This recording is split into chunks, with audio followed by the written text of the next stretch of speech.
자, 오늘은 창세기 4장 1절에서 10절 말씀 우리 함께 읽었는데요. 내 아우가 어디 있느냐, 이런 제목으로 말씀을 함께 나누겠습니다. 한번 따라해 보시죠. 네 아우가 어디 있느냐. 창세기 시작하는 1장에 보면 하나님께서 천지를 창조하시는 이야기를 들려주십니다. 그 하나님께서는 하나하나의 그 피조물들을 만드시고 나서 다 좋아요 버튼을 누르셨어요. 보기에 참 좋다, 보기 너무 예쁘다, 이렇게 너무 하나님께서는 기뻐하셨습니다.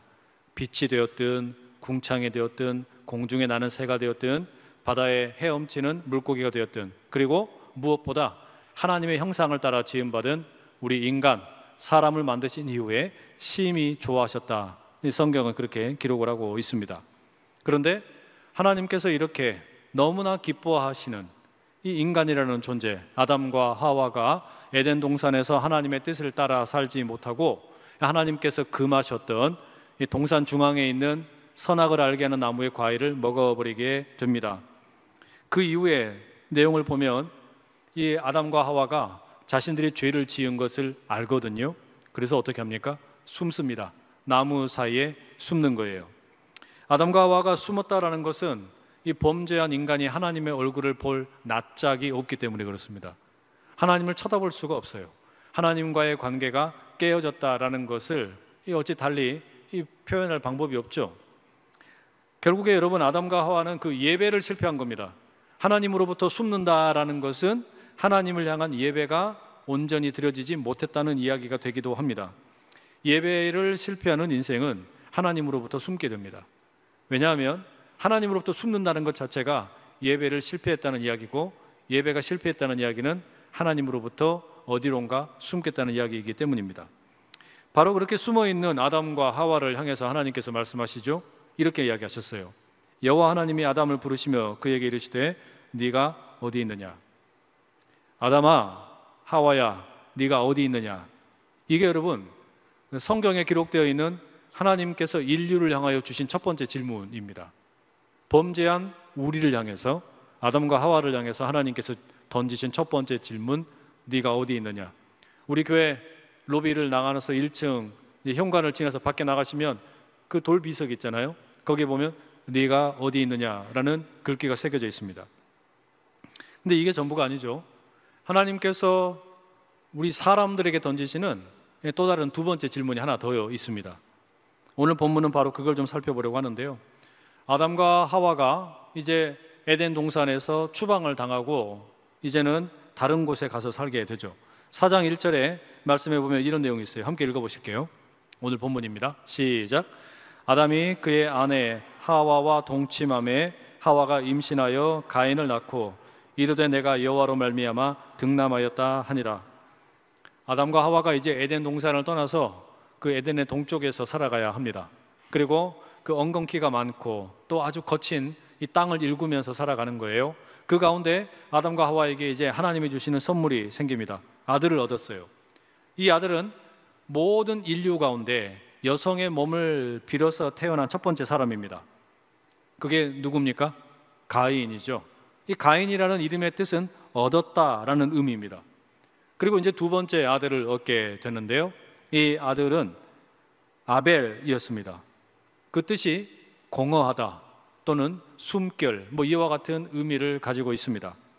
두 아들은 각기 다른 직업을 갖게 되는데, 가인은 농사를 하는 사람이었습니다. 땅에 씨를 뿌리고 열매를 맺는 거죠. 아벨은 목축업을 했습니다. 양을 기르는 일을 주로 했어요. 아담과 하와가 이 가인과 아벨 두 형제를 어떻게 키웠을까? 여러 가지 상상을 해보게 되는데, 다른 건 몰라도 먹고 사는 문제야 어떻게든 살아가겠지만, 가인과 아벨에 대한 이 아담 하와 부부의 신앙 교육, 이것만큼은 분명하게 잘 가르쳤을 것 같아요.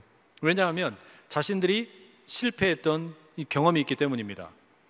자신들이 범죄에서 에덴을 떠났기 때문에 가인과 아벨 이 두 아들만큼은 하나님 앞에서 바르게 살았으면 좋겠다 강조했겠죠.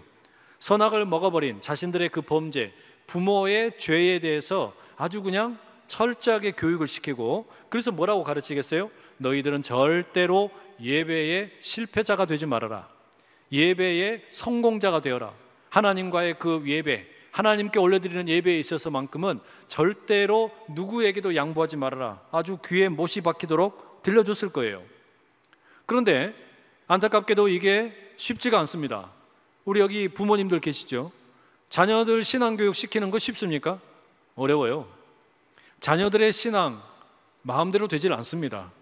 내 젊을 때의 신앙처럼 우리 자녀들도 좀 교회 안에서 행복하게 뛰어놀고 그렇게 건강한 성도로 자라가면 좋겠는데 뜻대로 되지 않습니다.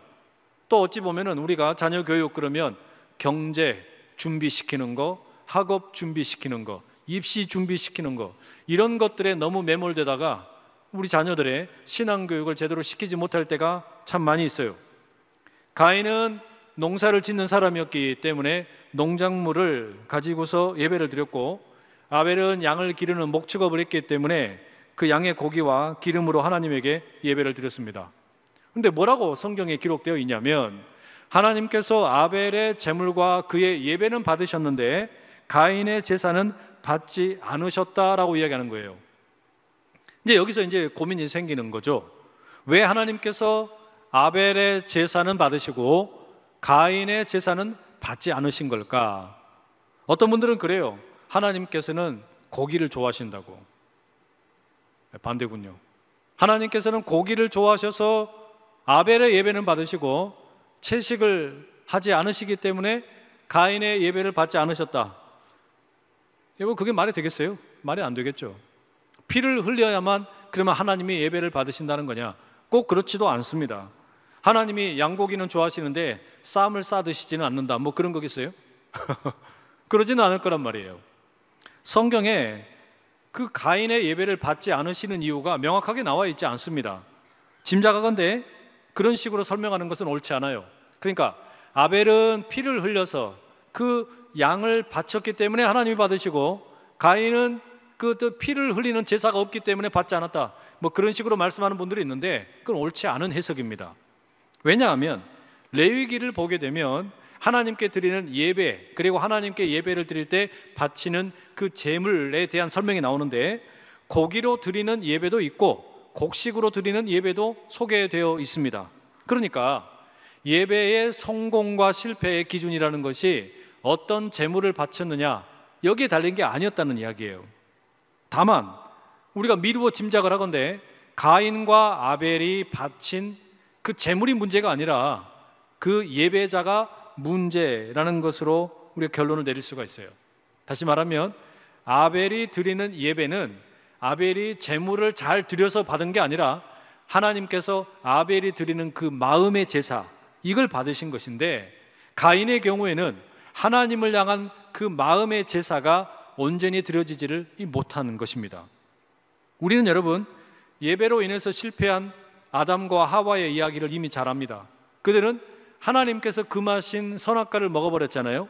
그런데 안타깝게도 가인과 아벨의 경우에 가인 역시 그 부모의 예배 실패를 고스란히 답습하게 되는 겁니다. 예배에 실패한 이 가인이 아벨에 대해서 이제 질투를 느끼게 되죠. 아니, 왜 아벨 너의 예배는 하나님이 받으시고 나의 예배는 받지 않으시는 거냐? 화가 나는 겁니다. 자신의 예배가 거부당한 것에 대해서 화를 내면서 이걸 누구에게 화를 풉니까? 아벨에게 그 화를 쏟아내게 됩니다. 아벨에게 저 들로 가자 꼬드긴 다음에 그곳에서 아벨이 돌로 쳐서 아벨을 죽입니다. 여러분, 이렇게 보면 임신을 해서 태어난 인류 첫 번째 사람 가인은 인류 최초의 살인자가 됩니다. 여성의 몸을 빌어서 태어난 첫 번째 인류가 살인자예요. 아벨은 인류 최초의 이제는 죽음을 맞는, 말하자면 살해를 당하는 존재가 됩니다. 너무 비참하잖아요. 예배의 실패로 인해서 범죄로 이어지는 비극이 일어납니다. 이것은 단지 개인의 비극이 아니라 가정이 해체되는 비극이기도 합니다. 결국에 여러분, 우리가 뭘 말할 수 있냐면, 예배가 실패되면, 인류의, 우리 사람들이 하나님께 올려드리는 예배가 실패하게 되면 이것은 개인의 삶에 크나큰 문제를 야기할 뿐만 아니라 결국에는 가정이 무너지는 일까지 만들어내는 겁니다. 예배에 실패해서 자기 동생을 쳐 죽인 가인에게 하나님이 찾아가셨어요. 그리고 9절에 이렇게 말씀하십니다. 함께 읽어보실게요. 시작. 여호와께서 가인에게 이르시되 네 아우 아벨이 어디 있느냐? 그가 이르되 내가 알지 못하나이다. 내가 내 아우를 지키는 자니까. 하나님께서 물으시는 질문 뭐라고 되어 있냐면 네 아우 아벨이 어디 있느냐? 이게 여러분 하나님께서 사람들에게 던지신 두 번째 질문입니다. 네 아우가 어디 있느냐? 네 가족이 어디 있느냐? 여러분, 하나님을 향한 예배의 실패 결과가 명확해요. 하나님의 얼굴을 보지 못하고 하나님으로부터 숨어 있을 때 하나님께서는 넌 어디 있느냐 물으셨어요. 그리고 예배를 실패하고 자기 동생을 쳐 죽이고 하나님으로부터 숨어 있을 때 또 하나님이 찾아가셔서 물으시는 거예요. 네 아우가 어디 있느냐? 가족이 깨진 겁니다. 그래서 여러분, 우리는 이 성경에 기록되어 있는 우리를 향한, 사람을 향한 하나님의 이 두 가지 물음을 아주 중요하게 생각을 해볼 필요가 있습니다. 범죄한 아담을 향해서 아담아 네가 어디 있느냐 물으신 그 하나님께서 또한 가인에게도 물으시는 거예요. 네 아우가 어디 있느냐라고 말입니다. 세상에는 뭐 수없이 많은 문제가 있죠. 손가락으로 다 헤아릴 수 없을 만큼 어마어마하게 많은 종류의 문제가 있는데 우리는 성경의 말씀을 따르며 이 세상의 모든 문제들의 근원을 어디에서 찾는 거냐면 예배에서 찾습니다. 예배가 무너지면 문제가 생기는 거예요. 모든 문제의 근원에는 예배의 실패가 있습니다. 예배가 무너지니까 하나님으로부터 숨게 되는 것이고 예배가 무너지니까 나의 가장 가까운 형제를 쳐 죽이는 범죄까지 일으키는 겁니다. 너 어디 있느냐? 이렇게 물으시는 하나님의 그 질문은요, 지금 네가 있는 그 자리가 과연 어울리는 자리냐라는 물음이 될 수 있겠고, 또한 네 아우가 어디 있느냐라고 하는 물음은 지금 너는 너의 아우에게 무슨 짓을 했느냐 연대의 책임을 묻고 있는 겁니다. 여러분은 지금 어디에 있습니까? 물론 예배드리는 안산제일교회 예배당에 앉아 계시죠. 이 질문은 공간을 이야기하는 것만이 아닙니다. 더 중요한 건 여러분 뭐겠습니까? 몸이 어디 있느냐라고 하는 것도 있지만 마음이 어디 있느냐라는 질문이기도 해요. 당신 마음이 어디 있느냐라는 거예요. 당신의 마음은 지금 어디를 향하고 있느냐라고 말입니다. 그리고 동시에 예수님께서, 이 하나님께서 가인에게 물으신 질문, 네 아우가 어디 있느냐라고 하는 것은 너의 아우의 자리가 어디냐 물으시는 겁니다. 그런데 여러분, 이 두 번째 질문을 오늘 좀 주목을 해서 생각을 해보자면 몇 가지 생각을 해봐야 될 게 여러 가지 있어요. 너의 가족이 어디 있느냐라는 물음이 될 수도 있겠고요, 내가 생각하는 가족은 어디까지냐라는 물음이 될 수도 있겠고, 그 가족의 몸이 어디 있는가라는 물음이 될 수도 있겠고, 더욱 중요한 것은 가족의 마음이 어디 있느냐, 이와 같은 물음으로도 우리가 확대시켜서 생각을 해볼 수가 있습니다. 몸은 기억한다라는 책이 있습니다.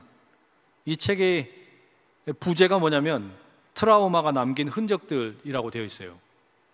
간략하게 내용을 소개하면 이 사람들 가운데 뭐 성폭력이나 아동학대나 방임 또는 강력범죄 뭐 이와 같은 아주 좋지 않은 경험을 한 사람들, 이 사람들이 오랜 시간이 지나도 외상 후 스트레스라고 그러죠.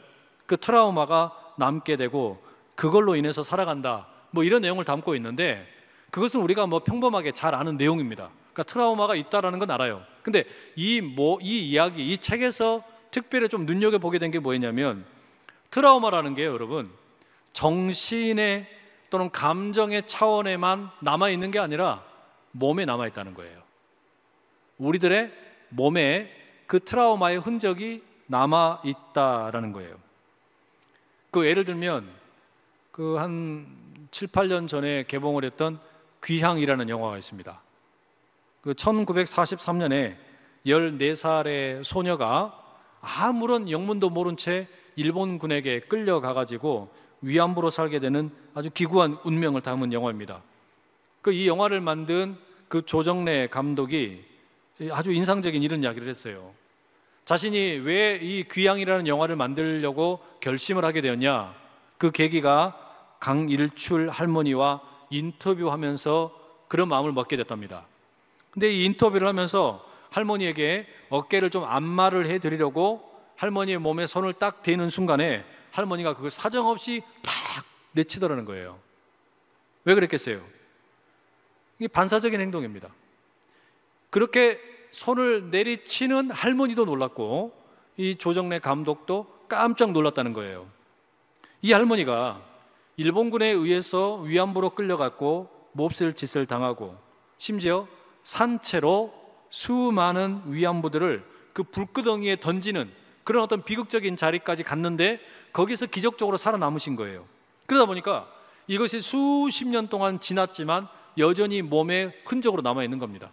누군가가 내 몸에 갖다 대는 것도 견디지를 못하는 거예요. 트라우마가 남긴 몸의 상처입니다. 정신이나 마음의 영역에 남아있는 어떤 생채기가 아니라 몸이 그걸 기억을 하는 거예요. 남자가 다가온다? 더 그걸 받아들이지를 못하는 거예요. 제가 이 책 보면서 적어도 두 가지는 배웠던 것 같아요. 그 첫 번째는 뭐냐면 어려운 일을 당한 이들에게 아이고 뭐 그거 이제 과거 일이니까 다 잊어버려. 여러분 이거 아주 무책임한 말입니다. 그렇지 않다라는 것을 알게 된 거예요. 큰 어려움을 겪은 사람들은요, 정신 때문이 아니라 몸에 새겨져 있는 그 상처의 흔적 때문에 거의 반사적으로 그 아픔을 현재도 겪고 있는 경우가 종종 있습니다. 여러분 우리 주변에도 그런 어떤 대형 사고 사건들로 인해서 이 머릿속에 또 감정 속에 몸 속에 흔적이 남아있는 사람들이 많아요. 말씀드린 대로 일본의 그 식민지를 경험했던 할아버지 할머니, 뭐 위안부로 그렇게 끌려갔던 그 할머니들, 한국 전쟁으로 인해서 그 공산당에 의해서 가족들이 그 처형당하는 걸 지켜봤던 가족들, 그분들에게는요 다른 논리가 필요 없어요. 공산당은 무조건 빨갱이 나쁜 놈들이에요. 군부 독재 시절에 민주화 운동을 하다가 저기 뭐 고문을 받으면서 끌려가서 죽기 살기로 당하다가 끌려 나온 분들, 이분들에게는요 그 군부 독재의 그 어떤 그 잔인함이 생채기로 남아 있습니다. 성수대교가 무너질 때, 또는 뭐 삼풍백화점이 무너질 때, 또는 세월호 같은 사건으로 인해서 가족들이 이렇게 죽게 되었을 때, 이 사람들에게는 이게 도무지 평생을 가도 씻어지지 않는 이 상처가 되고 아픔이 되는 겁니다. 이주민으로 이 땅에 와가지고 살아가는 그 외국인 노동자들 가운데에도 여러 가지 이유 때문에 뭐 차별을 당하기도 하고 문제를 당하면서 살아가는 사람들, 이게 극복하기 쉽지 않은 아픔이 될 때도 있습니다. 장애인 자녀를 둔 이 부모의 경우, 이 밤낮 없이 그 자녀를 계속해서 돌봐야 되는 경우에 이 몸이 고되기도 하고 마음에 어떤 깊은 우울증이 있고 아픔이 있고 상처가 있어요. 강력 범죄로 인해서 가족을 잃은 사람들의 마음, 이거 여러분 역시 마찬가지입니다. 그 쓰라린 마음이 해결이 되지가 않아요. 그러니까 역사적인 비극이나 또는 뭐 아주 대형 사고나 아니면 원하지 않는 일들이 찾아오게 되어서 그냥 헤아릴 수 없는 그런 어떤 문제를 만나게 된 사람들, 이 트라우마에 깊게 지배를 당하는 겁니다. 마음도 그렇고 정신도 그렇고 몸도 그렇습니다. 그러니까 오랜 세월이 지났다고 이제 다 잊어버려, 그 쉽게 말할 게 아니라는 말입니다. 남의 이야기라고 쉽게 할 게 아니에요. 두 번째, 이 책에서 제가 또 하나 느낀 게 있어요. 그게 뭐냐면 이게 신학적인 깨달음인데, 이 트라우마를 주는 게 도대체 누구냐라는 거예요. 이 트라우마, 여러분 사람이 트라우마를 갖고 살아간다라는 거 너무 비극적인데, 이 트라우마를 주는 게 도대체 누굽니까? 자연입니까? 아니면 전쟁입니까? 총입니까? 칼입니까? 자동차입니까? 따지고 보면 여러분, 사람에게 가장 깊은 상처를 주는 것은 사람이에요. 사람에게 가장 큰 아픔을 주는 건 이 사람이라는 말이에요. 그러니까 여러분, 우리는 사람 때문에 커다란 이 아픔을 입게 됩니다. 달리 말하면 아담과 하와의 첫 번째 아들 가인의 후손으로 살아가는 그 우리들에게는 이와 같은 뭔가 옳지 못한 본성이 살아있어요. 누군가를 해치는 것. 그리고 또한 아벨의 후손으로 살아가는 우리들에게는 그와 같은 어떤 상처, 아벨의 피가 땅에 떨어져서 울부짖는다, 하나님 말씀하지 않았습니까? 여자의 몸을 통해 태어난 그 첫 번째 사람 가인의 후손으로 형제를 죽이는 일, 이것이 우리에게 마치 그 죄악의 사슬처럼 자리 잡고 있는지도 몰라요. 그러니까 그 증거가 뭐냐면 사람들을 가만히 놔두면요, 묘하게 좋은 말이 먼저 나오질 않아요. 비판적인 말이 먼저 나와요. 누군가를 깎아내리는 경우가 훨씬 많아요. 아무리 멋진 일이 일어났어도 거기에 대해서 이제 먼저 깎아내리고 흠집을 대고 누군가에 대해서 좋지 않은 이야기가 우리 입에서 먼저 나와요. 희한하게 가르쳐주지 않아도 죄를 어떻게 짓는지를 너무 잘 알아요. 가르쳐주지 않아도 어떻게 하면 나쁜 말을 해야 되는지 너무 잘 알아요. 이게 우리 본성처럼 살아있는 겁니다. 이게 안타까운 거예요. 우리는 본래 다르게 살 수 있는데 왜 가인의 후예가 되어 살아가느냐라는 말이에요. 사람이 가장 무서워하는 게 사람이 되어버렸어요. 지금도 마찬가지죠. 외국 사람들이 한국에 오면 놀라는 것 중에 하나가 늦은 밤에 이렇게 마음껏 돌아다니는 거, 이게 그렇게 놀랍답니다. 우리에게는 이게 그냥 자연스러운 어떤 삶의 일부분인데 많은 경우에 여러분 외국에 나가면 밤이 어두워지면요 길거리 돌아다니질 못해요. 무서워서. 사람들이 무서워서, 사람이 무서워서 길거리를 돌아다니지를 못합니다. 그게 다른 나라에서는 이제는 그냥 당연한 일이에요. 그래서 밤에 돌아다니다가 사고를 당하면 왜 밤에 돌아다녔냐고 뭐라 그래요. 말도 안 되는 일이잖아요. 왜 이렇게 됐습니까? 사람이 가장 무서워하는 게 사람이에요. 미가서 7장 6절에 보면 이런 말씀이 있습니다. 아들이 아버지를 멸시하며 딸이 어머니를 대적하며 며느리가 시어머니를 대적하리니 사람의 원수가 곧 자기 집안 사람이로다. 이야, 이 미가 예언자의 이 말이 얼마나 그냥 실감나게 현실이 되는지 몰라요. 사람의 원수가 누구라고요? 자기 집안 사람이래요. 제일 가까운 사람이 집안 사람이는 거예요. 사람에게 제일 무서운 게 무슨 인공지능 AI가 아닙니다. 이세돌이 무슨 알파고하고 바둑을 두고 그렇게 해서 인공지능이 이기니까 이 인공지능 무섭다. 또 챗 GPT가 나오고 이러니까 야, 인공지능 대단하다. 이제 막 로봇가 사람들 막 괴롭히고 사람들을 무섭게 만드는 거 아니냐. 천만에요. 사람에게 제일 무서운 적은 사람이에요. 사람이 가장 무서운 존재라는 말이에요. 여러분, 우리가 가인의 후손으로 살아가는 거, 상대방을 공격하고 저주하고 또는 이렇게 상해를 입히는 거, 이런 어떤 삶을 살아가는 것이 우리 삶의 어떤 DNA처럼 각인되어 있는지도 몰라요. 이런 모습을 하나님이 기뻐하시겠습니까? 분명히 하나님께서 처음에 사람을 만드셨을 때는 하나님의 형상을 따라 만드셨단 말이에요. 하나님처럼 하나님께서 이 모든 피조 만물을 다스리시는 그런 하나님의 통치의 모습이 사람에게도 있기를 원했는데, 그런데 사람들은 죄를 버타여 살면서 서로를 무너뜨리고 또한 자연을 파괴하고 이런 일을 즐기며 살아가고 있단 말이에요. 너무 비극적인 일입니다. 하나님께서는 이 일이 계속 지속되기를 원하지 않으신 겁니다. 가인의 길이 아니라 다른 길이 좀 활짝 열리도록 그런 가능성의 길을 만들기 원하셨어요. 창세기 4장 25절에 이런 말씀이 있습니다. 아담이 다시 자기 아내와 동침함에 그가 아들을 낳아 그의 이름을 셋이라 하였으니 이는 하나님이 내게 가인이 죽인 아벨 대신에 다른 씨를 주셨다 함이라. 하나님께서 그 아벨을 대신하여 보상이라는 의미를 가진 셋을 아들로 또 주셨어요. 그리고 이어지는 4장 26절에 이렇게 되어 있습니다. 셋도 아들을 낳고 그의 이름을 에노스라 하였으며 그때의 사람들이 비로소 여호와의 이름을 불렀더라.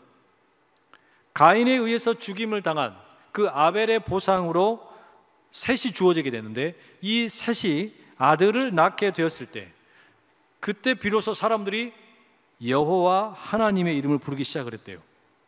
하나님을 찾기 시작을 한 겁니다. 그러니까 가인과 아벨이 이제 그 에덴 동산에서 나와가지고 자기들 멋대로 살아가는 그런 어떤 모습으로 살아가다가 비로소 이 셋의 아들을 낳으면서, 자녀를 낳으면서 하나님을 찾기 시작한 거예요. 하나님의 도우심을 구하는 인생의 걸음 걸어가겠다고 다짐을 하는 겁니다. 하나님께서는 그래서 이 무너진 아담의 가족을 회복시키기를 너무너무 원하셨어요.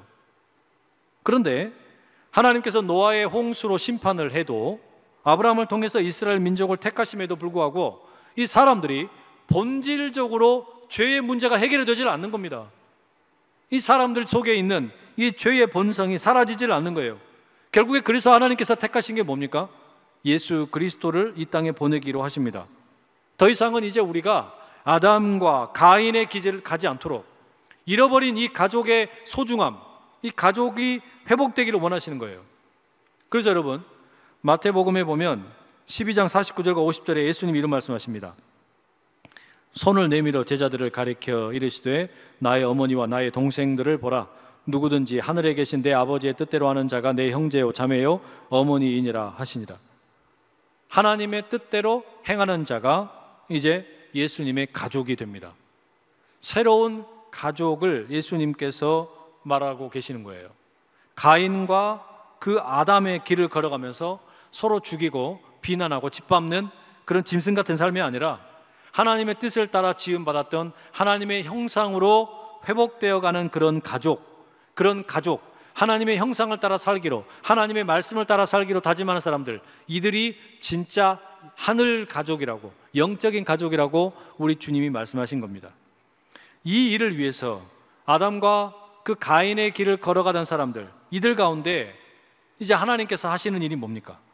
네가 어디 있느냐 물으시기도 했고, 네 아우가 어디 있느냐 이렇게 물으시기도 했던 그 하나님께서는 이제 우리가 잃어버린 가족들을 다시 되찾기를 원하시는 거예요. 그 비전을 심어준 게 뭔 줄 아세요, 여러분? 이 가족을 되찾아라, 잃어버린 가족을 되찾으라고 예수님께서 이 땅에 세우신 게 뭡니까? 그게 교회예요. 그러니까 예수님께서 이 땅에 교회를 세우신 거, 음부의 권세가 감히 무너뜨리지 못할 것이다, 내가 이 반석 위에 내 교회를 세우노라, 예수님께서 세우겠다고 말씀하시는 이 교회가 하는 일이 뭐냐면 하늘 가족을 되찾는 일입니다. 아담과 가인의 길을 가던 사람들을 돌이켜서 이제는 예수 그리스도를 통해 하나님의 형상으로 회복되도록, 이걸 하는 게 여러분 교회가 하는 일이에요. 마태복음 16장 18절 한번 같이 한번 읽어보실게요. 시작. 내가 이 반석 위에 내 교회를 세우리니 음부의 권세가 이기지 못하리라. 내가 이 반석 위에 내 교회를 세우겠다. 그러니까 여러분, 예수님께서 교회를 직접 세우시는 겁니다. 세상에 수많은 기관들이 있고 조직들이 있고 공동체가 있어요. 그러나 예수님께서 직접 세우신 것, 하나님께서 직접 세우신 것은 딱 둘밖에 없습니다. 제가 여러 번 말씀드렸어요. 하나는 가정, 또 하나는 교회예요. 그래서 가정 같은 교회, 교회 같은 가정, 서로를 보완해 주는 게 필요합니다. 회사, 학교, 병원, 동창회, 무슨 동호회? 아니요. 그거는 다 우리가 우리의 필요를 따라서 세우는 것들입니다. 때가 되면 사라질 수가 있어요. 하지만 하나님께서 직접 세운 기관은 이 가족과 교회밖에 없어요. 가족을 통해서 우리의 그 영적인 가족됨을 이제 육적인 가족만이 아니라 영적인 가족으로 살아가는 것도 확인을 하고 싶은데, 이 육적인 가족이 무너져 버리니까 이 육적인 가족의 부족함을 채우기 위해서 교회를 세우신 거예요. 교회를 통해서 영적인 가족이 세워지도록. 그래서 하나님 아버지의 뜻대로 행하는 자는 다 나의 형제와 자매라고 예수님 말씀하신 겁니다. 어떤 음부의 권세도 이 교회를 무너뜨리지 못할 거라고 예수님 말씀하셨습니다. 하데스의 권세가 이기지 못할 거라는 이야기예요. 다시 말하면 아담의 실패, 가인의 실패를 따라가는 일이 이제는 없을 거라는 이야기예요. 영적인 가족을 회복하는 이 일, 교회는 우리 주님이 다시 오실 때까지 이 땅 가운데서 바로 그 영적인 가족들을 되찾는 일을 날마다 감당을 해야 되는 줄로 믿습니다. 교회로 부름받은 우리가 하는 일은 그래서 너무너무 중요한 거예요. 우리가 여러분 전도를 한다라고 하는 것은 영적인 가족을 되찾는 일입니다. 악한 마귀 사탄의 그 소나기에서 죽어가는 영혼들을 되찾는 일이에요. 그래서 여러분, 다시 우리가 귀를 기울여야 되는 게 뭡니까? 하나님께서 가인에게 하셨던 질문입니다. 뭐라고 그러셨어요? 네 아우가 어디 있느냐? 이건 여러분 교회를 향한 질문인 거예요. 네 아우가 어디 있느냐? 근데 그 아우만 가리키는 거겠습니까? 네 부모가 어디 있느냐? 네 형제가 어디 있느냐? 네 자매가 어디 있느냐? 여러분, 그게 바로 지금 우리를 향하여 하나님께서 주시는 물음이기도 합니다. 교회에 던지는 물음이에요. 네 가족들 어디 있느냐? 너 혼자서 하나님의 형상으로 회복되어 가지고 영적인 가족이 되어서 살아가는 것이 아니라 너가 만나서 영적인 가족으로 회복되어야 될 그 영혼들이 어디 있느냐? 그들의 마음이 어디 있느냐? 우리 물으시는 거예요. 절박한 심정으로 물으시는 겁니다. 여러분, 여러분에게 주님이 물으신다면 누구를 물으시겠습니까? 여러분에게 만약에 우리 주님이 물으신다면 네 가족이 어디 있느냐 물으실 때 그 가족 누구이시라고 생각이 되세요? 누구에게도 있죠. 누구에게도 있을 거예요. 주님이 나에게 물어보실 때 나에게 생각나는 이 가족이 있을 거란 말이에요. 제가 오늘 예배 드리러 올라오기 전에 전화가 한 통 왔더라고요. 전화를 못 받았어요. 다른 일을 하느라고. 근데 그 전화를 걸었던 사람이 누구냐면 대학 때 함께 기숙사 생활을 했던 친구예요. 근데 이 친구가 아주 오랜만에 작년인가 한번 저희 교회를 놀러 와가지고 한번 만났어요. 저는 이제 별로 기억이도 없는데 이 친구가 다시 전화한 거예요. 근데 교회를 안 다니더라고. 이 말씀 보는데요, 하나님께서 이 친구에게 연락을 하라고 하시는 건가? 직접 전화를 했는데. 여러분에게도 그런 어떤 도전이 되는 그런 사람이 있을 거란 말이에요. 내 가족, 내 친구, 그게 누가 되었든 하나님께서 지금 찾고 있는 영적인 가족이 되어야 될 사람, 그 회복되어야 될 존재. 여러분, 우리는 여기에 있어서만큼은요 신천지에게 배워야 됩니다.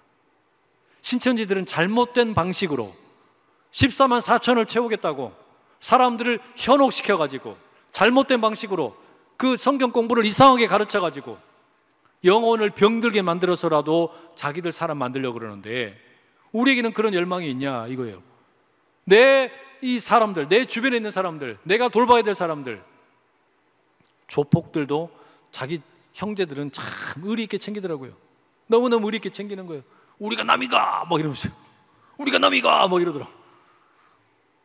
근데 우리 영적인 가족이라고 그러는데 우리는 때로 너무 서로를 대면하는 거예요. 교회 안에서도 만나면서도 어떻습니까? 우리가 영적인 가족으로 서로를 아끼고 살아가는 그런 마음이 날마다 들끓을 수 있기를 축복합니다. 옆에 있는 분 보시고 이렇게 한번 해보시면 좋겠습니다. 우리가 남이가 그랬더니 남이다 이러시면 안 되겠죠? 영적인 가족으로 세워진다는 거 얼마나 특별한 일인지 몰라요. 제가 지금도 기억나는 TV 프로그램이 있는데요, 1983년에 6월 30일 날, 그러니까 6월 달에 방송을 했던 KBS 방송 아실 거예요. 밤 10시에 한국전쟁 30주년 기념으로 이산가족 찾기 프로그램을 했어요. 이때 본래 이 프로그램의 기획되었던 시간은 1시간 30분짜리였습니다. 그런데요, 800명의 이산가족들이 이제 스튜디오 모여가지고 프로그램이 진행이 됩니다. 헤어진 가족을 찾는다 이 내용을 보고 이제 막 시청자들이 전화로 서로 연락을 하고 확인을 합니다. 그러면서 이제 극적인 상봉의 장면이 이 텔레비전을 통해서 생중계가 되는 거죠. 그 상봉의 주인공, 그 첫 번째가 피난길에서 헤어진 자매였어요. 서울에 사는 언니와 대구에 사는 동생입니다. 전화로 서로 연결을 하는 거예요. 너 지금 몇 살이니? 나이 어떻게 되는지 몰라요. 그럼 6.25 때 어디서 살았니? 미아리에서 살았어요. 아버지 이름도 몰라요. 그럼 고아원 어디에 있었니? 처음에는 동대문 시장 안에 어디 있었어요. 맞다. 그 몇 마디 나누는데 그 언니와 동생이요 서로를 알아보는 거예요. 자매가 서로 울음을 터뜨립니다. 너 얼마나 고생이 많았니? 시청자들이 함께 울고, 그러면서 이제 이 이산 가족들이 서로 상봉하는 일이 계속 지속이 되는데요, 이 방송국으로 사람들이 얼마나 많이 몰려들었는지 긴급 연장 방송을 해가지고 새벽 3시까지 계속됩니다. 근데 다음 날 방송국으로 10,000명이 넘는 사람들이 찾아왔어요. 여의도 광장으로 이산 가족을 찾기 위해서 사람들이 몰려오고 팻말을 만들어서, 대자보를 만들어서 붙입니다. 이렇게 해가지고 6월 30일 날 시작되었던 이 이산 가족 찾기 방송이 11월 14일까지 138일 동안 지속이 됩니다. 총 453시간 45분 생방송이 진행이 되었어요. 그러니까 단일 프로그램으로는 연속 생방송 기록을 세웠는데 이게 얼마나 감동적이었는지 최고 시청률이 78%가 나오고 전 국민의 88% 이상이 이 프로그램을 보면서 눈물을 흘렸다고 합니다. 그런데 여러분, 남한과 북한으로 이렇게 갈라진 전쟁의 비극 가운데 가족이 흩어졌다가 다시 만나는 이 자리 가운데서 그 감격스러움이 있는데 우리 주님에게도 그런 그 애끓는 심정이 있는 거예요. 영적인 가족, 잃어버린 가족, 저 죄의 소나기에 뺏겨버린 가족 되찾고자 하시는 우리 주님의 마음이 있다는 이야기예요. 그러니 우리 주님께서는 또 다른 이산 가족 찾기를 생방송으로 지금도 계속하고 계십니다. 그걸 우리에게 요청을 하시는 거예요. 여러분에게도 묻고 저에게도 묻습니다. 우리 각자에게 찾아오셔서 좀 네가 어디 있냐 물으실 뿐만 아니라 동시에 뭐라고 물으십니까? 네 아우가 어디 있느냐, 네 가족이 어디 있느냐, 이 물으시는 거예요. 사랑하는 여러분, 우리 교회가 영적 가족들을 되찾는 일에 온전히 헌신할 수 있기를 축복합니다. 우리가 되찾아야 할 가족들이 너무 많아요. 코로나 시기를 보내면서 교회를 나오는 일이 점점 멀어진 사람들도 있고요. 우리 소중한 자녀들이 이제 머리가 장성하니까 크니까 교회를 슬그머니 빠져나가기도 하고요. 결혼을 하면서 교회를 떠난 우리 사람들도 있습니다. 또는 배우자의 아픔을 보면서 이런 하나님은 필요 없다 실망하고 떠나간 이들도 있어요. 여러 가지 이유로 하나님을 떠나간 사람들, 또 애초에 하나님을 모르는 사람들도 있어요. 우리가 그들에게 영적 가족 되는 것이 얼마나 큰 기쁨인지 나눌 수 있기를 축복합니다.